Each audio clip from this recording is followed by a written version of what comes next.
1777. Henry VII, Henry VIII's daddy, came over to America. Or basically, he sent John and Sebastian Cabot over to America to do some exploring. They explored the coast all the way from literally Newfoundland all the way down to the Chesapeake Bay. And they went back and they told Henry VII, they said, Henry, let's get in the game here. Columbus has opened Pandora's box.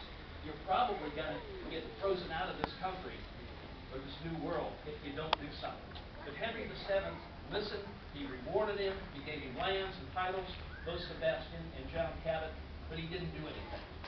He dies in 1509. Henry VIII comes in. Henry VIII comes in, and he's not interested in the New World at all. He's interested in women. He's interested in making war with France. He's interested in women. Did I say women?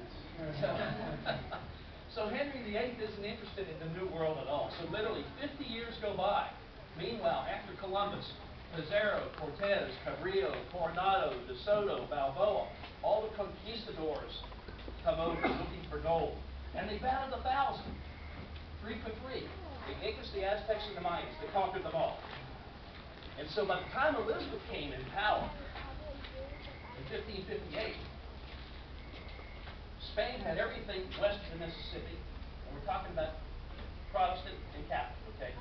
Spain had everything west of the Mississippi. They had the current states of Texas, Louisiana, Alabama, Mississippi, and all of Florida. France, also a Catholic nation, an on-again, off-again foe of England. They were in Canada. Central America, South America, and Mexico were all in the hands of Spain because England had done nothing. The only sliver of land that was left, the only sliver of land, was from literally Nova Scotia, or basically Maine, to be more exact, Maine to Georgia. That was it. Elizabeth said, better late than never. She had to get a toehold in the New World if she thought Protestantism was going to survive. She was also aided by some of her sea dogs, Francis Drake, Martin Frobisher, John Hopkins, who were stealing from the Spanish. She wasn't going to enslave a nation to get their money or their gold or their silver or their diamonds or rubies, but these convoys had been coming back from the New World to Spain, just loaded down with gold and silver and diamonds and rubies and every precious gem you could think of, and nobody laid a glove on them. Nobody touched them until Elizabeth looked this way and let her sea dogs, while her sea dogs were raiding the Spanish Main. And as they did that, England got more wealthy and more wealthy and more wealthy. I'll tell you one final thing and then we'll move on. Francis Drake in 1577, we all talked about the Virginia Company, you know, it financed Jamestown. The reason it financed Jamestown is people found they could make money by stealing from the Spanish. Here's what happened. Francis Drake goes to the merchants, because the merchants had the money. Today, the government writes a check if you want to do something. Back then, the merchants had to write the check. So basically, he says, I'm going to go over to the New World and steal from the Spanish. I'm going to make you all rich. So Francis Drake in 1577 goes over to the west coast of basically sails on the Atlantic, through Cape Horn, the Straits of Magellan, comes up on the west side of South America. He hits all the Spanish towns and fortifications, destroys quite a few.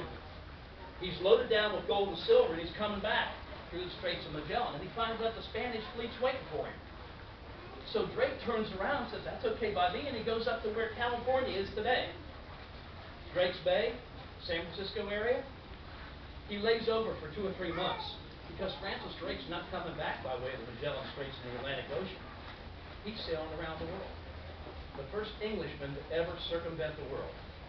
So he leaves San Francisco area, comes down through the Hawaiian Islands, sails across a vast Pacific that nobody had ever done before, except Magellan in 1521. So Drake does it as an Englishman.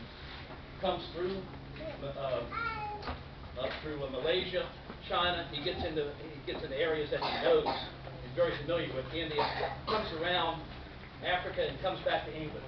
Took him 3 years. When he gets back, Elizabeth, who had invested some time and dollars into his voyage, and the merchants were obviously delighted to see him because he brought back an incredible amount of bullion.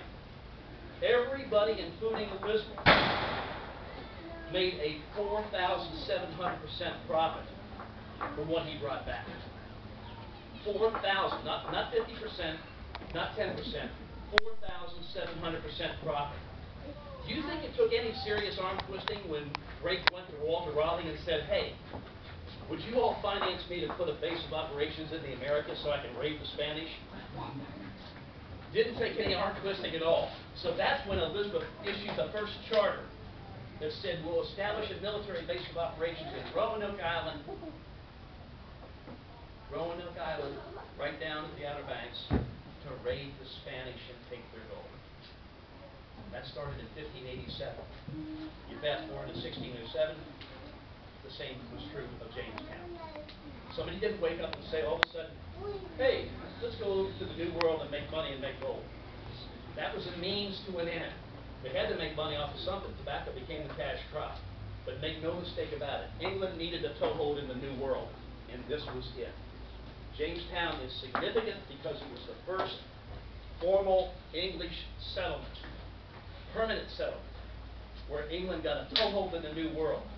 And if you fast forward to 20 years before the American Revolution, when they fought France for control of North America in the French and Indian War, we speak English today because England won that war with France, and we also speak English today because Spain was defeated in the English Channel with the Battle of the Spanish Armada.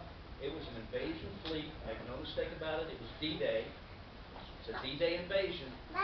If Spain had conquered England, under Elizabeth's reign, everybody be speaking Spanish today. There would be no English, there would be no Protestant government, there wouldn't be any English government. The rest is history. So, let's go down on the ships, okay?